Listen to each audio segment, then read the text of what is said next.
Greetings. Welcome to another episode of Brown Girls Are Beautiful. I am your melanated hostess, and today we will be discussing a few different topics, okay?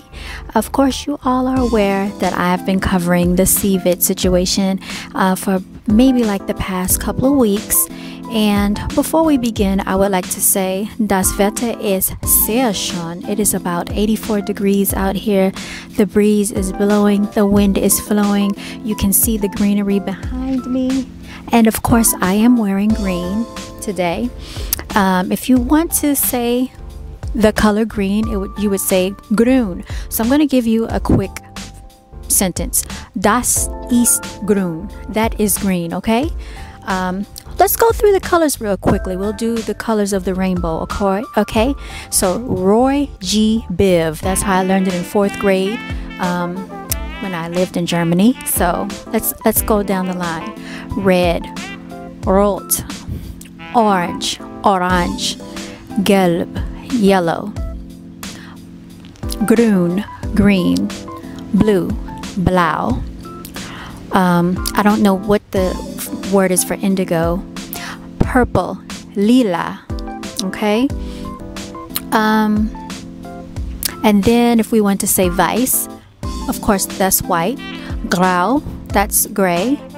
Braun, that's brown. Schwarz, that's black. Okay, Silber, that's silver. And I forgot what gold is. I'm not sure if we learned the color gold. Okay, my apologies. So let's say if we saw a car driving down the road and you wanted to say that car is red, you would say das Auto ist rot. Okay, that car is red. Okay, and that is my quick German rendition for the day. I hope you all have learned something. All right, let's move on here. Oh my goodness, I think the people out here are operating some heavy machinery. So if you hear it in the background, please be patient with me and try to ignore it. I wanted to talk about some things that you may be privy to. And of course, this is the census form for 2020 that was sent out for the U.S. Census Bureau. It came from Jefferson, Indiana, you all.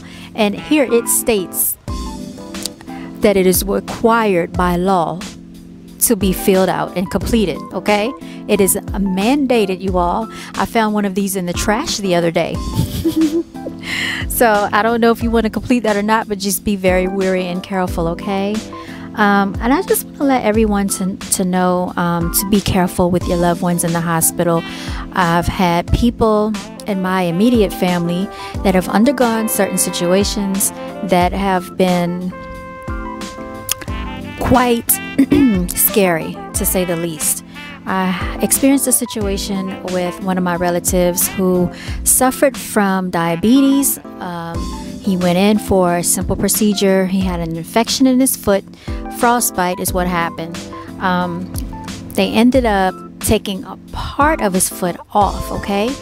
Now that foot somehow became infected. I don't know how. But he was going back and forth to his appointments. So within this time frame of him going back and forth to the medical professionals, he ended up getting gangrene. How does that happen? I don't know. It is my understanding that they're supposed to check the bandages and rewrap the bandages with clean bandages. Well, when that happened, they scheduled him for surgery the very next day, okay? What happened next? To cover up the gangrene, they amputated more, okay? So he ended up having both of his feet taken off. You go into the hospital being able to walk with the capacity to walk. You come out unable to walk. What happened was the situation spread. It was getting worse. They didn't want it to get into his blood and become toxic. Do you know what happened next? You may have guessed it. They amputated further. Okay, so up to his ankles, maybe part of his lower leg was taken off. While in the hospital, he developed a series of other medical conditions. His organs, they said, were beginning to shut down. They also stated that he was not getting enough oxygen. His oxygen levels were extremely low. I don't know how that happened. Let them tell it. He probably should have been on life support. All of that went on And now he is in a medical facility that they have to take care of him because he's not able to have mobility and move around. So it's a very serious situation that's going on out here. And I want to let everyone know that if you have any family in the medical facilities, in the hospitals, do your due diligence to get all medical records. Do your due diligence to make sure you ask questions, take notes. If you have to have a tape recorder, if you have to take your phone, record the conversation. As long as you are a party to that conversation, in most states it's not against the law. You need to advocate for your relative, your friend, whomever, because sometimes they are not coherent enough. Sometimes they do not have the wherewithal to understand what is being explained to them, and the doctors will have them to sign paperwork that they may not understand. So I don't understand why they asked the question of what is your education level. We still can't figure that one out. What does that have to do with your care? I'll give you another scenario. I have someone that is very near and dear to me. At the time, she was in her late 70s. She went in because she was having a problem with her neck area. She was having some pain, discomfort. Well, she has suffered thyroid issues within the family, and she had already undergone back surgery in the past. So at her age, she is fragile. We know that when older people get older, they suffer with being a little bit more fragile. They have fragility issues. My concern for her was, would she be able to withstand another operation or surgery at her age, approaching 80 years old. When I got to the medical facility, she was already on the floor for surgery in one of those rooms where I guess they prep you prior. They had her lying on a bed, and above the bed was a Jesus with a cross. I did not like the atmosphere of that floor, nor the hospital. I still don't like it. I hate going there. I don't like it. I mean, there's so many different things. Her sister was, unfortunately, she's no longer with us, was misdiagnosed with bursitis, and she had lung cancer. Okay. Now, let me tell you how this thing goes. With medical malpractice, the doctor was seen erasing things and switching her medical work and paperwork. Okay. That is against the law, everyone. If you ever see that, they don't have a right to do that. So this is why I say medical documents are so important. Right now with the CVID situation that's taking place and with HR 6666, I want everybody to be very cautious whenever you fill out medical papers. Whenever you get anything done, make sure you get copies of everything. When you leave out of the hospital, I don't care if it's a checkup, they can ask you, would you like a copy of what I've done? Yes, absolutely I would. Okay. And we just need to be very, very diligent when it comes to these type of things. I know it sounds like something minor and small, but it is not. I have also a friend that I told you about on the last video. I'm going to play a little bit of our conversation that we had. His father actually was diagnosed with CVID, and they told him that that's the reason that he did not make it. And it's so sad because his father died alone. They would not let him see his father, you all. So I'm going to play a piece of that, a portion of the conversation. He had been living with it for a while.